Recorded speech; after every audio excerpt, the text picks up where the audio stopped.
Hi friends, Andhra Pradesh వాసులందరికీ కూడా ఈ వార్త చాలా ముఖ్యమైనది. ఎక్కడా స్కిప్ చేయకుండా మొత్తం చూడండి. స్క్రబ్ టైఫస్ ఇప్పుడు రాష్ట్రం మొత్తాన్ని వణికించేస్తోంది ఈ వ్యాధి ఎందుకు వస్తుంది, దాని లక్షణాలు ఎలా ఉంటాయి, ఎలాంటి నిర్ధారణ పరీక్షలు చేసుకోవాలి, ఎలాంటి జాగ్రత్తలు తీసుకోవాలి, ఈ వీడియోలో మనం మాట్లాడుకుందాం. స్క్రబ్ టైఫస్ అనే వ్యాధి ఒక నల్లిని పోలిన కీటకం కుట్టడం వల్ల వస్తుంది. ఇది కుట్టిన చోట నల్ల మచ్చ ఏర్పడి దద్దుర్లు కూడా వస్తాయి. సో ఈ కీటకం కుట్టిన వారం నుంచి 10 రోజుల తరువాతే మీకు ఆ లక్షణాలనేవి బయటపడతాయి. లక్షణాలు ఏమిటి అంటే జ్వరం, వణుకు, కండరాల నొప్పులు, తలనొప్పులు, శ్వాస సంబంధిత సమస్యలు, జీర్ణ సంబంధిత సమస్యలు, ఇవి వాటి లక్షణాలు. సో ఈ లక్షణాలు కనిపించగానే ఎవరైనా మలేరియా, డెంగీ అని అనుమానించి ఆ పరీక్షలు చేయించుకుంటారు.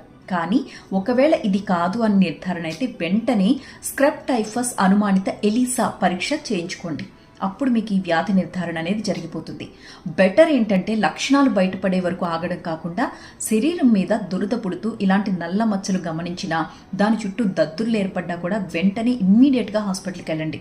ఎందుకంటే సకాలంలో దీనికి ట్రీట్మెంట్ తీసుకోకపోతే మాత్రం విపరీతమైన పరిణామాలు ఉంటాయి. మూత్రపిండాలు ఫెయిల్ అయిపోయే ఛాన్సెస్ ఉంటాయంటున్నారు. అలాగే శ్వాస సంబంధిత సమస్యలు, మెదడు, వెన్నెముకకు సంబంధించిన ఇన్ఫెక్షన్స్ కూడా వచ్చే అవకాశం ఉంటుంది. వ్యాధి తగ్గుముఖం పట్టడానికి కూడా చాలా టైం పడుతుంది. మీరు కనుక సకాలంలో డాక్టర్ దగ్గరికి వెళితే ఒక సాధారణ యాంటీబయాటిక్ వేసుకుంటే దీన్ని అదుపు చేయొచ్చన్నమాట. ఈ స్క్రబ్ టైఫస్ పీడితులకు సకాలంలో చికిత్స అందించినట్లయితే మరణాల శాతం 2% గానే ఉంది. కానీ నెగ్లెక్ట్ చేస్తే మాత్రం ఆ పర్సంటేజ్ 6 to 30% వరకు ఉంటుందట.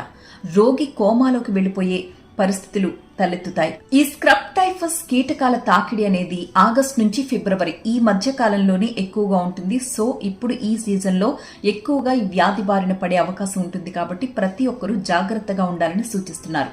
ఈ వ్యాధి మనిషి నుండి మనిషికి సోకకపోయినా కూడా ఎవరినైతే ఈ కీటకం కుడుతుందో వాళ్ళు మాత్రం తీవ్ర అనారోగ్యానికి గురవుతారు.